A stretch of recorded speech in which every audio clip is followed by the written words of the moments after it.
This is Let's Talk Live.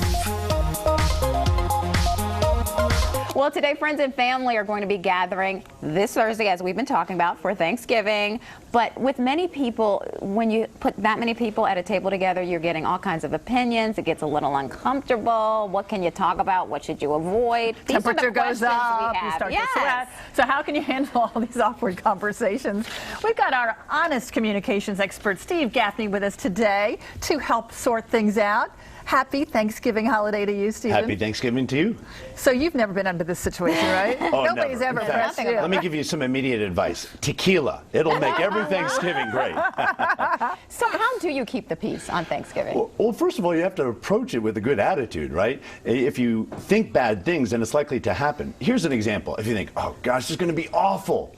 And then somebody says, oh, you look nice. Oh, what, I look nice? What, normally I don't look nice? Or somebody says, you know, how you doing? Oh, they're asking me so many questions. What? You know, we misinterpret things when we have a poor attitude. So the first thing is to actually think positively and focus on the good things, not the bad things. Gosh, you are reminding me of one of my relatives. My goodness. Okay, so if you think it, it will come, basically. Yeah, well, I mean, it's more likely to come because you're going to misinterpret things. I mean, somebody's going to ask you an innocent question, and if you think, I don't like that person, you're going to misinterpret it in a negative way.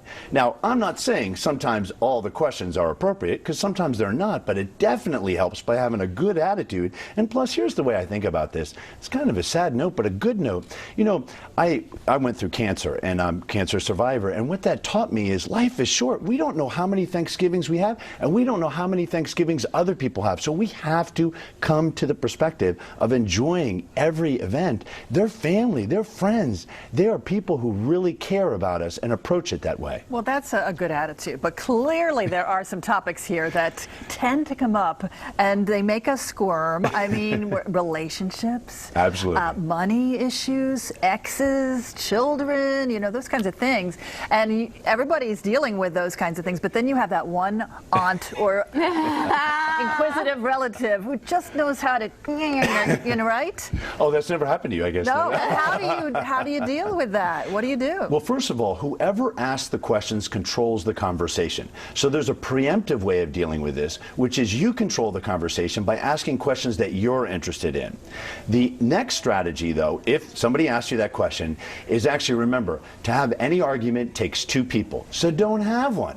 And a great line you can use is, I understand. So use the line, I understand, because you're not saying I agree or disagree, and you're not adding anything to the conversation. So if somebody says something to you that you really don't want to talk about, one way to deal with that is say, I understand, and then you use the other strategy and redirect the conversation. So it goes like this. I understand. So what are you going to do next year? How's Christmas looking?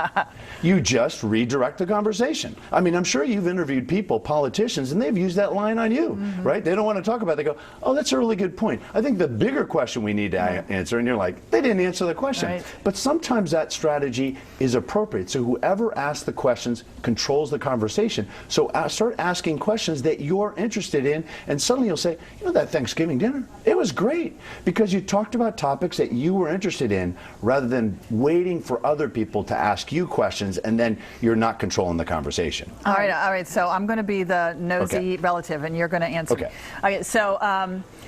So when are you guys going to bring me a grandchild? I've been waiting 5 years now for you to have it. I want a grandchild. And when are you guys going to get busy? Well, you can say, you know, I understand. Did you like my granny voice for a second? That was good. If you considered acting. Well, I mean, one thing you could say is, I understand it's something we're considering. You know, what I'd prefer, though, is to talk about other things. So what are you going to do next year? Are you planning any trips? I want a grandchild. I don't want a trip. So you can use another strategy. Sometimes can you just run in the opposite direction? Does that work? That's where you go back to my earlier strategy. Drink heavily. Well, one thing you could do is just be honest and say, look, it's a private matter, and I'd actually really don't want to talk about this. I love you. I care for you. But one thing I was wondering is, how's next year looking? Are you planning any vacations?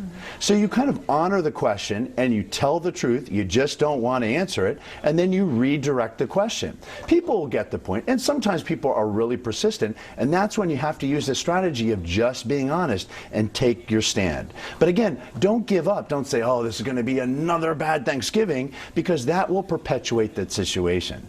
You know, I'm just listening intently. So you want people to have the spirit of being thankful Absolutely. and appreciative of these wonderful relatives and friends that we have. It's a great time. It is my favorite holiday. And I'm not just saying that. I just love this because think about it. Thanksgiving. Give thanks and enjoy people around you. And that's the spirit we need to remember. What about avoidance tactics? Can you seat me at the other end of the table or something like that? Yeah, but you know those relatives will come find you. Oh yeah, they want You can run, but you can't hide. All right, that table will never be long enough, will it? Hey, I'll sit outside. I know it's snowing, but I can deal with it. I like to eat outside. Thank you, Steve. Thank you. Have a great holiday. You too.